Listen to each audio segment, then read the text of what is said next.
Оқушылар бүгінгі тақырыпты жолда жүру ережелері және белгілері 7 топқа бөлінеді дейді. Соны бүгінгі жаңа сабақ тақырыпты түсіндіріп кетейік.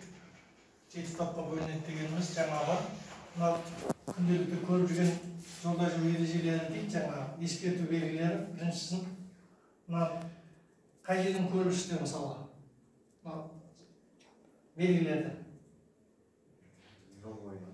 жол бойларынан одан кейінгі басымдық белгілері дейді. Жаңағы басымдық белгілерінде жаңағы мынау үлкен жолдарда мына қиылыстарда ең жаңағы оқушылар бүгінгі тақырыпты өтетін тақырыбымыз жолда жүріс қағидаларына сәйкес 7 топқа бөлінеді дейді. Бұл жаңа оқушылар бұл жаңа 7 топқа бөлінеді деген бірінші ескерту белгілері, басымдық белгілері дейді, тыйым салатын белгілер дейді, нұсқайтын белгілер және ақпараттық нұсқағыш белгілер дейді. Бұл жаңа жолда жүру ережелеріне көп бұл қағидаларын қай жерден байқайсыздар бұларды? жол бойларында Жол бәрі осының бәрі жол бойларында жаңағы знак белгілері болып жаңағы ілініп тұрады. Ендеше біріншісі жаңа ескерту белгілері дейді. Ескерту белгілері дегеніміз жаңағы мына белгілерді қай жерден көруге болады мысалы? басты жол. Жоқ, бұл жаңағы Анау құрылыс болып жатқан жерден ба? пойыз жол. Пойыз Пойыз жол. жолдың жаңағы мысалы жаңағы қалаға кетіп жатқанда, қаладан келе жатқанда пойыз жолды өтеміз ғой. Солға пойыз жолдың алдында жаңа шлагбаум тұрады. Сол шлагбаумның белгісі деп айтылады. Екінші мысалы белгілерді қай жақтан байқаймыз? Бұрылыс бар.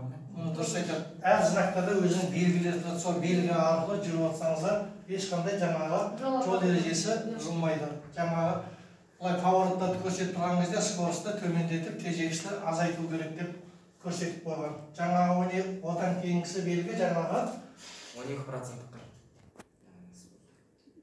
мысалы жаңағы қалаға баратсаңдар, қаладан келе жатсаңдар да жаңағы подъемдар тұрады ғой.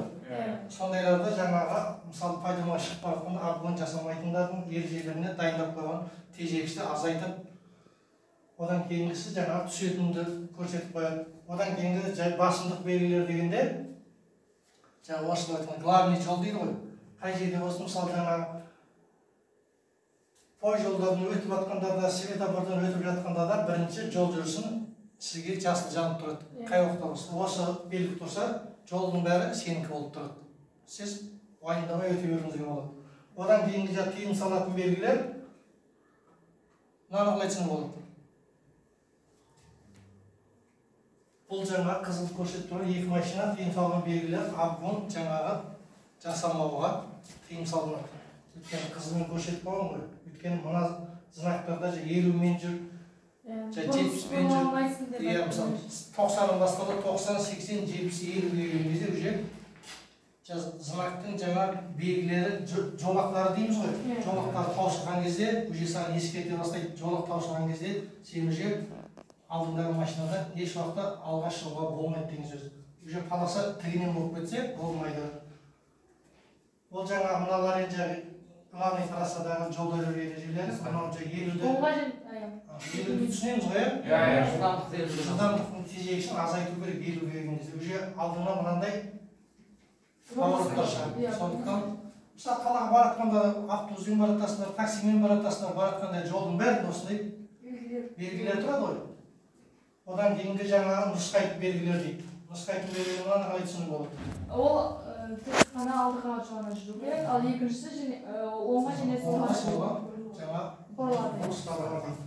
Одан кейін ақпараттық нұсқағыш белгілер дейді. Мынау уже қалалардың ішіндегі жол белгілері.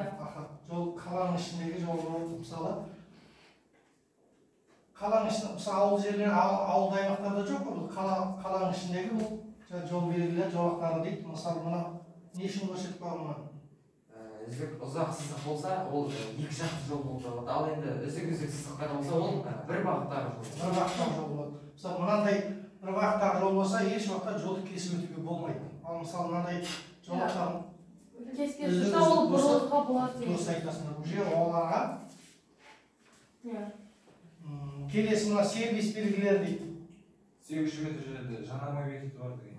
Дұрыс. Келесі мысалы жаңа осындай жолда келатканда, алыс жолдарда келатканда кезінде сендер түсініп жатсыңдар ғой. Сол уақытта жаңағы осындай 800 метр жерлерде май бекеті бар дейді, асхана бар дейді, жаңағы бірінші көмек көрсетеді, жедел жәрдем мекемелері болады дейді. Одан кейін қосымша ақпарат белгілері, бізде жаңағы Қазақстан Республикасының жол жүрісінің қағидалары сәйкес жол белгілері 7 топқа бөлінеді деп жатқан. Осы 7 топтың ішіндегі ережелерді жақсы өзіміз біліп жатсақ, өздеріңіз де мысалы оқып жатсыздар ғой.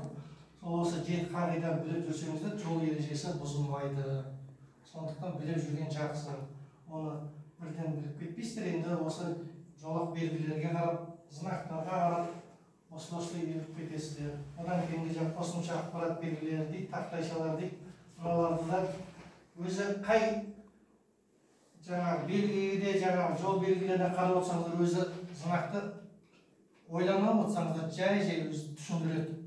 Мысалға жаңағы мынаны көріп кеттіңіздер, жаңағы қызыл жүрген жерде ол еш уақытта машина озып өтуге болмайды деген. Негілері белгілерге қарап тұрсаң өзі түсінікті болады, жай. Астың мағынасын жай оқысаңыздар, мынаны да жаңа қыратты көрсетіп қойған. Мысалы, қыраттан өтіп баратқан кезде, шығып баратқан кезде саған белгі болып тұрды. Еш уақытта ар жағынан машина келіп қалуы мүмкін, сондықтан сен бұл машинадан озбауыңыз керек. Жаңағы 7 қағидаға келіп айтып отырмыз, жолдың 7 топқа бөлінеді. Бұл топтың бәрін оқушылар бәріңізге білу міндетті. Себебі бұл жол ережелерін жақсы біліп жүрген оқушылар осыны жаңағы рөлде келатқан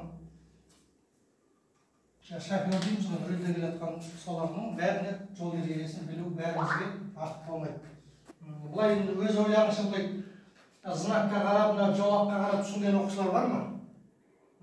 Мен бұлай түсіндім, бұлай айтып бере алсам бола ма деген. Өздеріңіздің түсінген оқушылар мысалға осы 7 қағидада осы белгілерді білу маңызды ма? Осы белгілерді білу өте маңызды болып табылады. Өйткені бұл жол белгілері автокөлікті басқарып отырған адамға барлық алдынан шығар апаттарды ескертуге арналған болады. Бұл апаттар адамның өміріне өте қауіпті болады. Адамның денсаулығына, өміріне зиянын тигізуі мүмкін. Және де басқа адамдардың өміріне зиян тигізуі мүмкін. Сондықтан бұл белгілер адам өміріне, қоршаған ортаға және басқа да халыққа өте пайдалы болып табылады.